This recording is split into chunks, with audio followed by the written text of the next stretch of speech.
Bismillahirrahmanirrahim. Alhamdulillahirabbil alamin. Allahumma shalli wa sallim ala sayyidina Muhammadin miftahi babi rahmatillah adada ma fi ilmillah salatan wa salaman daimain bidawami mulkillah wa ala alihi wa sahbihi. Allahumma shalli ala sayyidina Muhammadin salatan taftahu biha lana futuhal arifin wa tufaqihuna biha fid din wa ala alihi wa sahbihi. Assalamualaikum warahmatullahi wabarakatuh. Alhamdulillah Bu, sehat semua? Alhamdulillah. Gitu loh caranya. Ini saya kader biar semakin lancar, semakin pintar ngomongnya ya. Karena kita butuh banyak penceramah. Jadi banyak orang yang punya ilmu tapi tidak bisa nyampe kan. Ini mondoknya lama. Kalau tidak dilatih ngomong nanti tidak bisa ngomong. Nah, tapi begitu dilatih ngomong kebablasan doyan ngomong. Ustadz Iis nih. Yang disampaikan Ustadz Iis tadi paham semua kan? Beliau tadi pakai tanda pentung 10, harap dipahami. Masya Allah. Paham Ustadz. Insya Allah paham.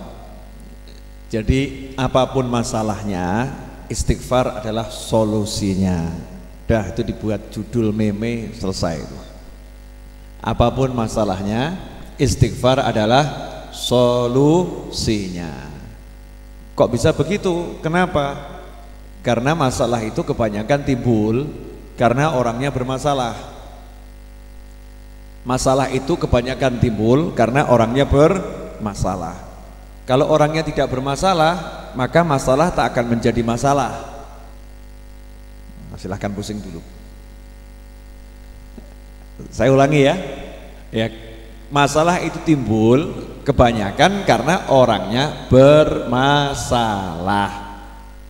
Karena orangnya bermasalah, maka timbul masalah. Kalau orangnya tidak bermasalah, maka masalah bukanlah masalah. Contoh, suami marah-marah. Masalah enggak Bu? Masalah. Nah biasanya yang dimarahin itu juga bermasalah.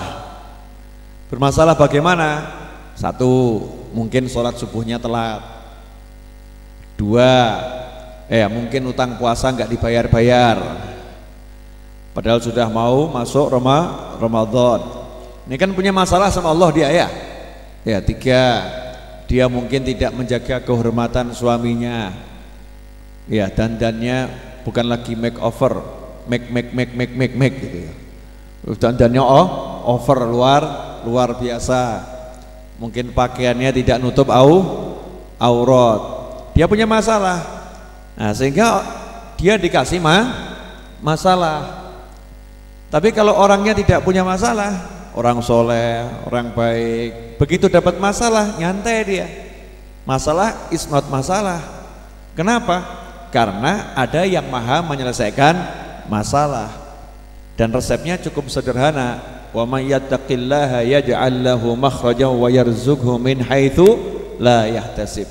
Siapa yang bertakwa kepada Allah, maka Allah akan memberinya jalan keluar untuk apapun masalahnya, dan Allah akan beri dia rezeki dari arah yang tidak pernah dia fikirkan, yang nggak pernah dia fikir. Saya mau nanya sama ibu-ibu, kalau ibu butuh uang 100 juta, punyanya saldo 200.000, masalah enggak itu?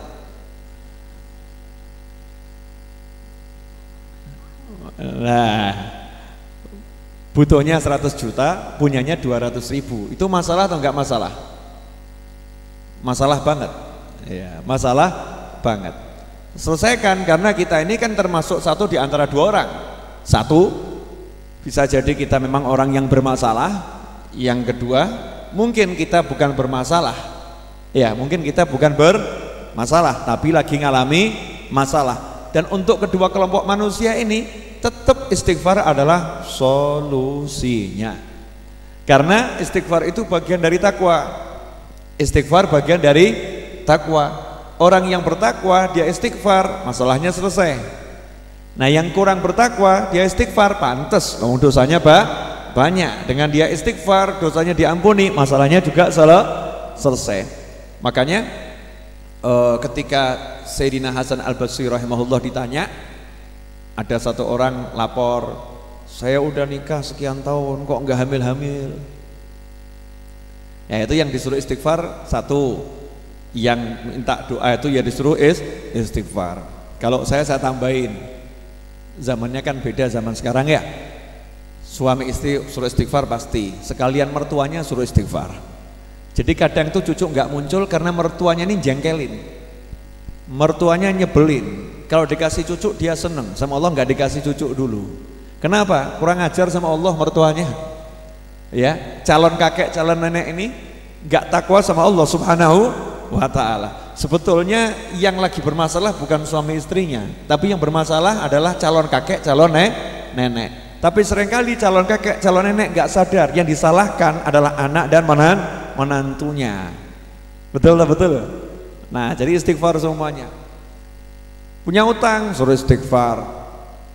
Gagal panen, istighfar. Sumpek, istighfar. Nah, muridnya juga agak ragu sama gurunya. Ini guru sebetulnya guru bener atau cuman model istighfar nih? Oh, titik-titik kok jawabannya istighfar, dikit-dikit istighfar, dikit-dikit istighfar. Maka dijawab oleh Sayyidina Hasan Al-Basri rahimahullah, bukankah Allah telah mewahyukan dalam Al-Quran, Nabi Nuh itu berkata, faqultu astaghfiru rabbakum innahu kana ghaffara yursilis sama alaikum midrara wa yumdidkum bi amwali wa banin. Riwayat yang saya terima seperti itu sumbernya, yang Ustadz tadi sumbernya seperti itu, beda ayat yang dinukil ya. Faqultu astaghfiru rabbakum, ketika kaumnya Nabi itu ngalami paceklik. Wah, yang namanya paceklik itu kalau di Indonesia nggak seberapa ya.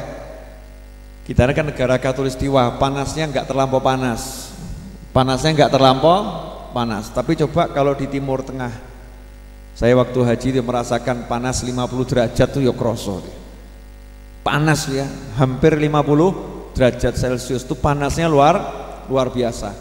Panas di Indonesia masih banyak pohon, betul kan? Di sana panas gunung batu pasir.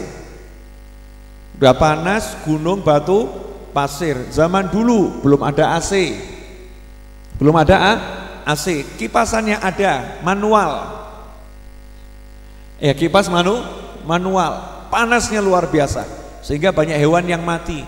Nah, kalau hewannya mati, manusia juga terancam. Kenapa? Satu, termasuk makanan pokoknya manusia adalah daging sapi, daging kambing tersebut, dan termasuk alat transportasinya hewan-hewan tersebut. Ini kalau hewan-hewannya pada mati, nanti bagaimana manusianya? Semua ngeluh, gimana ini, gimana ini, gimana ini. Nabi Nuh ngasih solusi yang sangat simple, nggak ruwet-ruwet. Fakultu, maka aku katakan, fakultu astaghfiru rabbakum, hendaknya kalian semua minta ampun kepada Tuhan kalian. Innahu kana ghaffara, jangan khawatir, sesungguhnya Tuhan kalian itu sangat suka memberikan ampun, sangat suka ngampuni itu Allah Ta'ala. Innahu kana ghaffara, kalau itu kalian lakukan, yursilis samaa alaikum midrara, maka Allah akan kirimkan hujan yang lebat dari langit. Masalah yang paling bermasalah adalah panas paceklik, air tidak ada, langsung diselesaikan hujan lebat dari langit. Wa yumdidkum bi amwalin wa banin, dan Allah akan kasih kalian harta yang banyak dan anak yang banyak. Ini kalau cuman anak banyak, duitnya nggak banyak, repot, masalah lagi ya. Anak banyak, duitnya sedikit, itu masalah. Makanya Al-Quran sangat jeli, wahyunya Allah itu luar biasa. Allah nggak bilang anak yang banyak, harta yang banyak, tapi Allah bilang dulu wa yumdidkum bi amwalin. Allah bilang dikasih harta yang banyak dulu, ya, kemudian baru dikasih anak yang banyak. Jadi program hidup itu kalau rumahnya ada, duitnya banyak, kerjaan mapan, anak banyak, wah itu nikmatnya luar biasa, sesuai dengan cita-cita manusia. Rumah magrong-magrong gede, duit banyak, nggak punya anak, sepi, betul kan? Sepi, rumahnya gede, anaknya banyak, nikmat di situ ya, hartanya banyak. Wa yumdidkum bi amwali wa banin wa yaj'al lakum jannati wa yaj'al lakum anhara. Allah akan berikan pada kalian kebun-kebun, dan Allah juga kasih sungai yang mengalir di dalamnya. Artinya kebunnya nggak mungkin kehabisan air. Jadi perusahaannya tidak mungkin kehabisan bahan baku. Perusahaannya aman. Jadi duitnya ada, kerja jalan. Kadang ada orang punya duit, tidak punya kerja, lama-lama habis itu duitnya. Lama-lama habis duitnya. Ini duitnya ada, saldonya besar, perusahaannya jalan, sehingga uangnya dibelanjakan nggak habis-habis. Yang nggak habis. Resepnya ternyata untuk nggak punya anak ya istighfar, butuh duit ya istighfar, panas yang luar biasa tadi ya istighfar, perusahaan kebun-kebun juga istighfar. Karena itu jangan remehkan istighfar. Lah kita ini ya kebangetan no, Bu ya, jujur mawon, jujur. Kita ini sana sombat sambat, sumpek aku sumpek. Ngucap sumpek tuh tidak menyelesaikan masalah. Semakin kita ngucap sumpek, semakin sumpek. Ngucap sedih itu nggak menyelesaikan masalah. Semakin ngucap sedih, semakin sedih. Makanya tinggalkan tuh kebiasaan saya sumpek, saya suntuk. Saya kalau datang orang beb saya sumpek kau dewe, tak tinggal saya. Mau aku mendepi wong sumpek. Saya mau senang. Buang sumpekmu. Di sini tidak boleh sumpek. Di sini harus senang. Di luar sana silahkan sumpek. Masuk ar-raudhah wajib senang. Ya wajib bahagia. Karena di sisi manusia itu banyak hal yang bisa buat bahagia. Kenapa yang dipikir yang sumpek? Sumpek kamu pikir semakin sumpek. Sumpek kamu ucapkan semakin sumpek. Terus bagaimana? Selesaikan sumpekmu. Caranya bagaimana? Ya mulai istighfar yang banyak. Saya sudah istighfar. Mosok sudah. Enggak ya sudah istighfar. Istighfar itu artinya betul-betul minta ampun kok. Astagfirullah ya Allah, astagfirullah sama ibu saya, astagfirullah bapak saya, astagfirullah bojo, masya Allah, astagfirullah anak, astagfirullah dia, astagfirullah. Itu namanya istighfar. Kalau astagfirullah. Ini bukan astagfirullah, bukan istighfar. Itu namanya zikir istighfar, tapi bukan tolabul maghfirah. Kalau minta ampun tuh ya dihayati dengan hati, betul-betul minta ampun. Di situ baru akan menghasilkan sesuatu yang luar biasa. Dan tidak usah pakai dibahas, dipraktekkan saja. Ya dipraktekkan saja. Yang judulnya seret istighfar. Ya mau nikah kok susah, itu dua. Satu beranilah melamar, kedua istighfar. Mau nikah susah, cuman batin aku kok susah nikah ya, enggak nikah kamu. Mau nikah itu ya berani melamar. Saya perempuan beb ya enggak apa-apa, bilang sama Pak D, Pak Lek tolong lamarkan dia, begitu aja kok, repot. Emangnya saya enggak laku? Memang gitu. Akui saja kalau memang belum laku, betul kan ya? Bukan enggak laku tapi belum laku. Emangnya kalau perempuan melamar tabu? Enggak tabu. Wong Sayyidah Khadijah yang melamar Nabi Muhammad SAW, ya kan, yang mulai ngomong.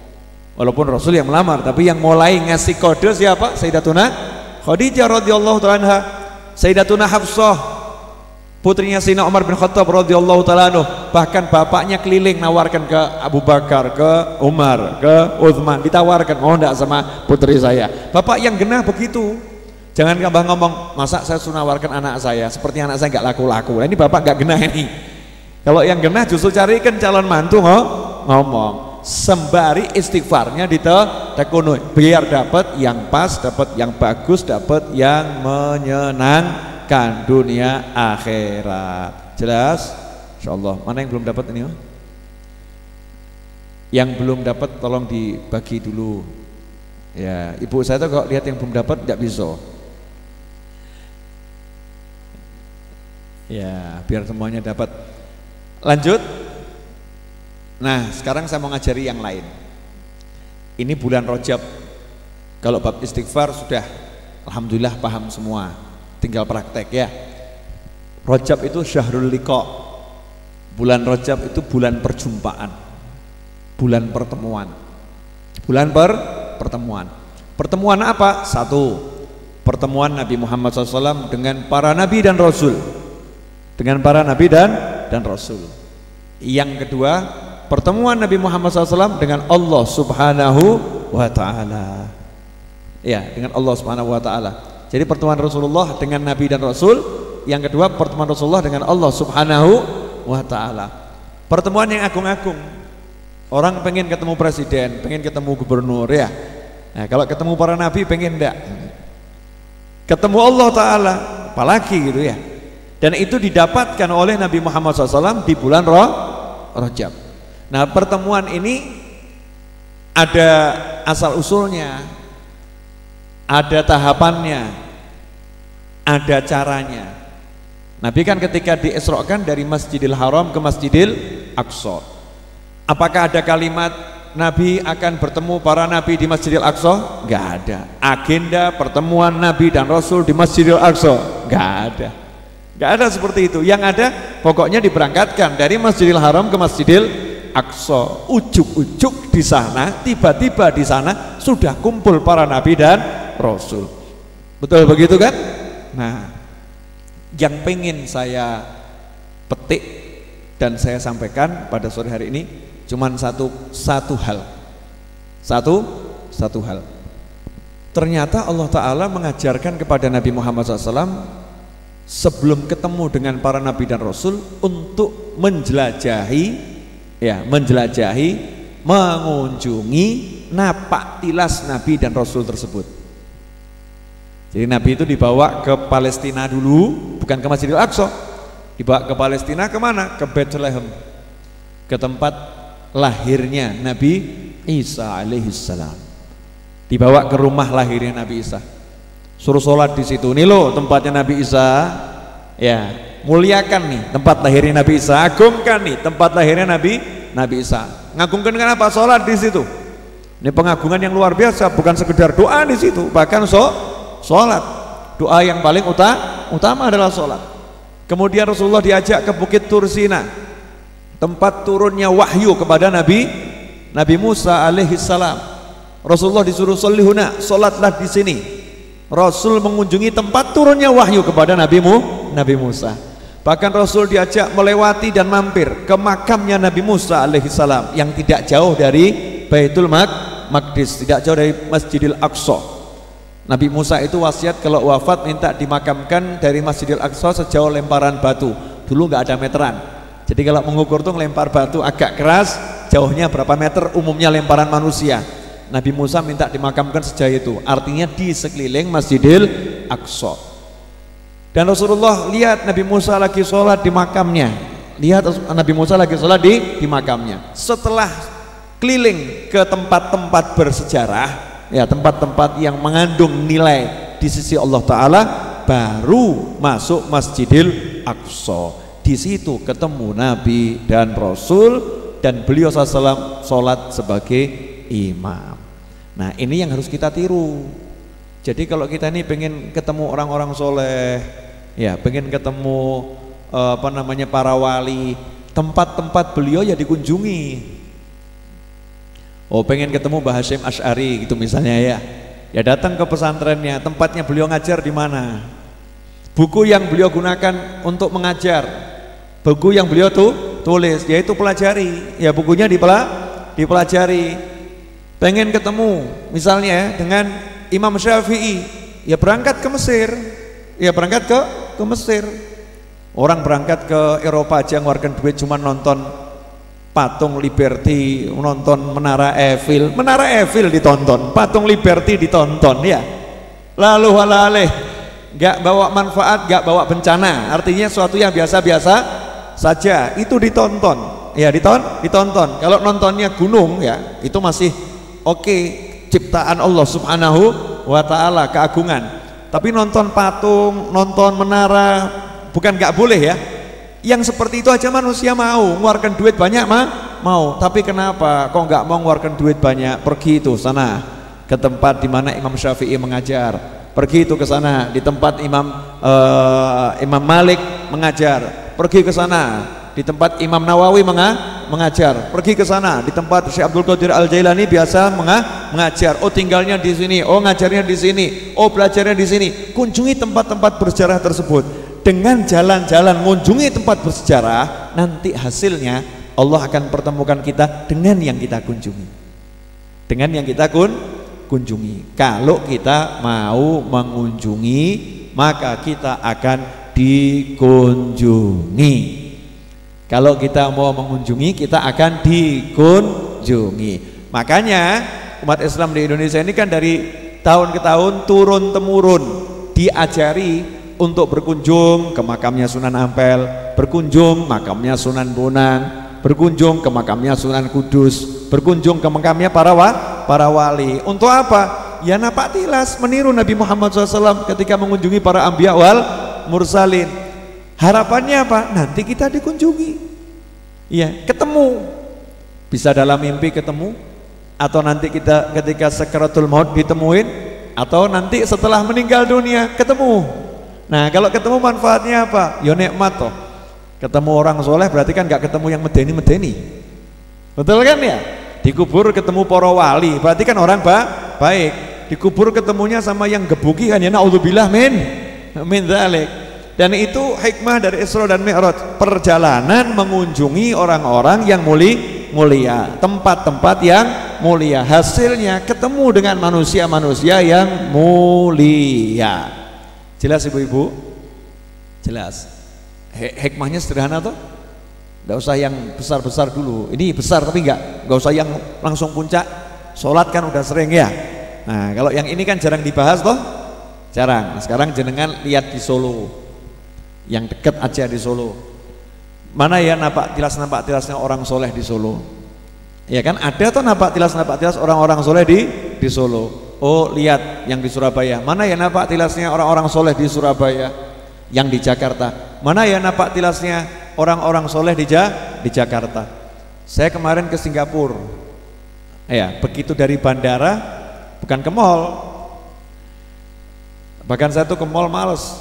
Dari bandara bukan ke mall, dari bandara bukan ke hotel, dari bandara bukan ke rumah, dari bandara ke makam, langsung dari bandara langsung ke makam. Makam siapa? Makamnya Habib Nuh bin Muhammad Al-Habsyi, makam yang sangat tua, yang sampai orang Singapura mau jalan tol, buat jalan tol saja sampai dibelokkan karena nggak berani bongkar makam tersebut karena kesolehan orang tersebut, Habib Nuh bin Muhammad Al-Habsyi.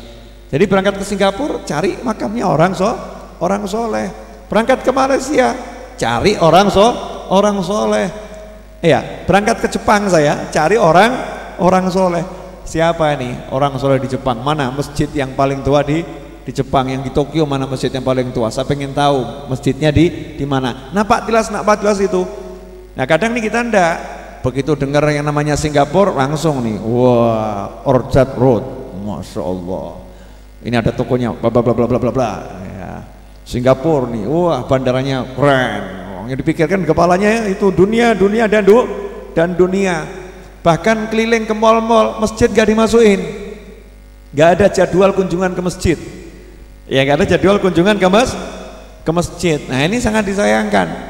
Kita harus berpikir ini untuk mengunjungi tempat-tempat yang bersejarah, tempat-tempat yang bernilai menurut Allah Subhanahu wa ta'ala. Bonusnya main ke mall, itu bonusnya lihat menara Eiffel, itu bonusnya lihat patung Liberty, itu bonus. Tapi yang pokok nih tempatnya orang-orang soleh.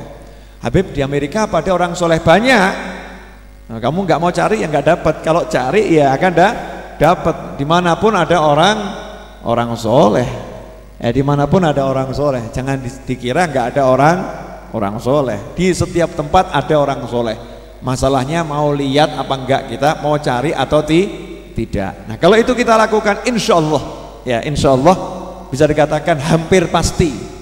Ya hampir pasti. Ngomong pasti kan ya harus pakai insya Allah. Kita akan ditemui oleh orang-orang soleh tersebut, akan ditemui ya dalam mimpi atau nanti di alam barzah. Yang jelas hatinya jadi nyaman, hatinya jadi tenang. Jelas ibu-ibu dan pemirsa dimanapun anda berada? Jelas. Yang terakhir, sebentar lagi kan maghrib ya. Yang terakhir, tolong diingatkan keluarganya dan dirinya, mantunya dan anak-anaknya yang sudah balik, yang perempuan, selesaikan hutangmu dengan Tuhanmu. Saya tim penagih hutang Allah Ta'ala.